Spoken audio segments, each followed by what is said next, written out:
Good afternoon from London. It's a fine May afternoon here in London, and hello from me, Dr. Dermot Hudson, the Chairman of the British Group for the Study of the Juche Idea, Chairman of the UK Korean Friendship Association, and official delegate of the Korean Friendship Association for the UK, and President of the Association for the Study of Songun Politics.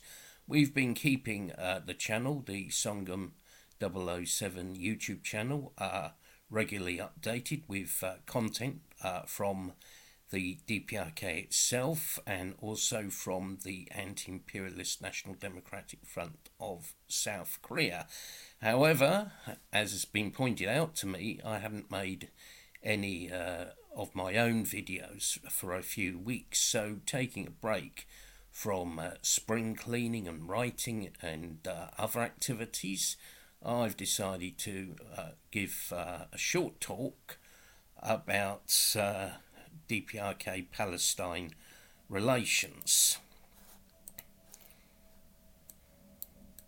The DPRK, the Democratic People's Republic of Korea, or People's Korea, supports the struggle of the Palestinian people against the aggression of the Israeli Zionists.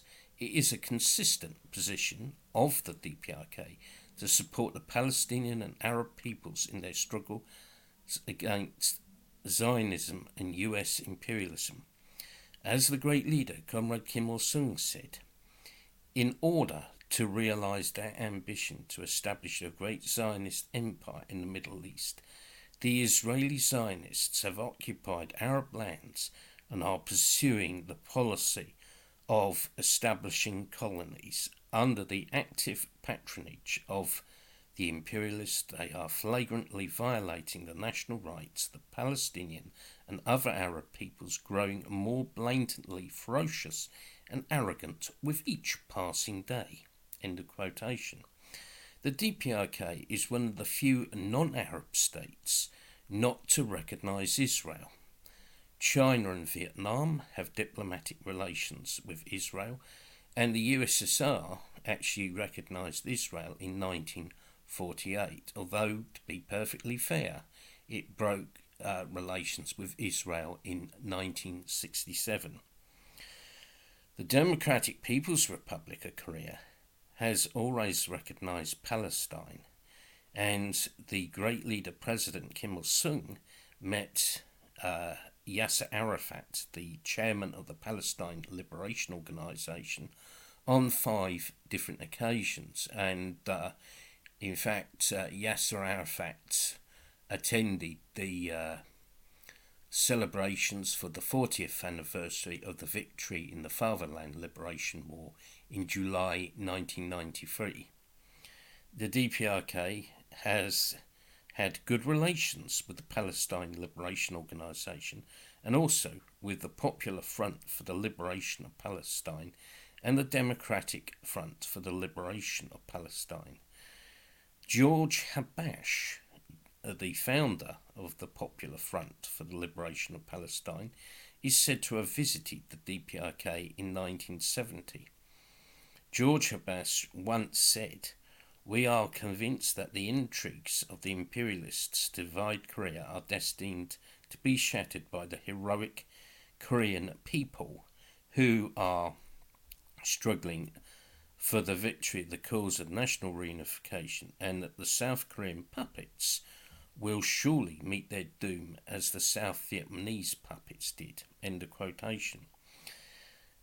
The Democratic Popular Front for the Liberation of Palestine actually had its own Juche Idea study group, and if you visit the International Friendship Exhibition on Mount Moyhang, you will see a gift from that Juche Idea study group.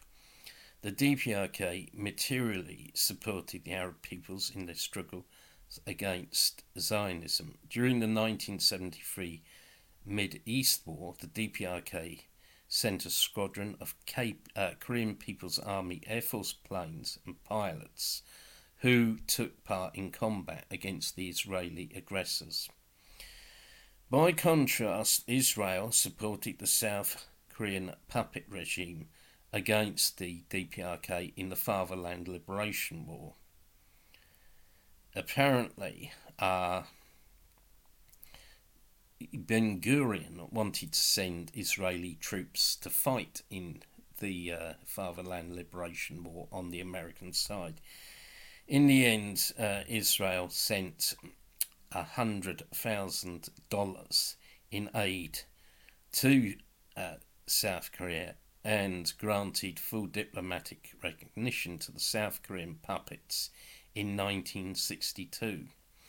These two regimes, these two reactionary regimes, are sticking together. Even now, an Israeli so-called non-government organisation is in Seoul, assisting those traitors to the Juche socialist motherland, the so-called defectors.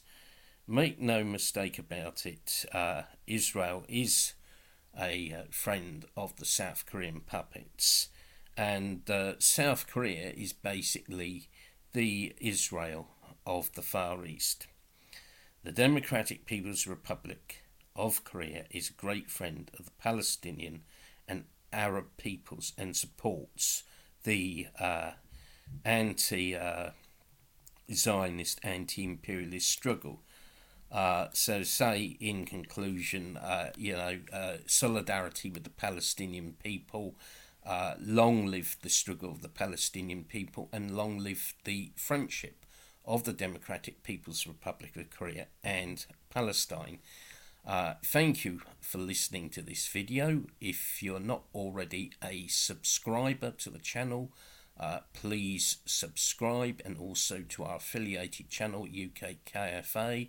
Always check out the KFA UK and Juche Idea Study Group of England pages for details of events. We have a study course meeting coming up on the 29th of May, and in June we will be holding the annual general meeting of the Korean Friendship Association of the UK. So that's a very important event. So please don't miss it. And as I say, thank everyone for their support. The channel is now up to 1,200 subscribers. Let's try and get more. I say thank you all again for listening and for your support. Have a great day and stay safe. Goodbye.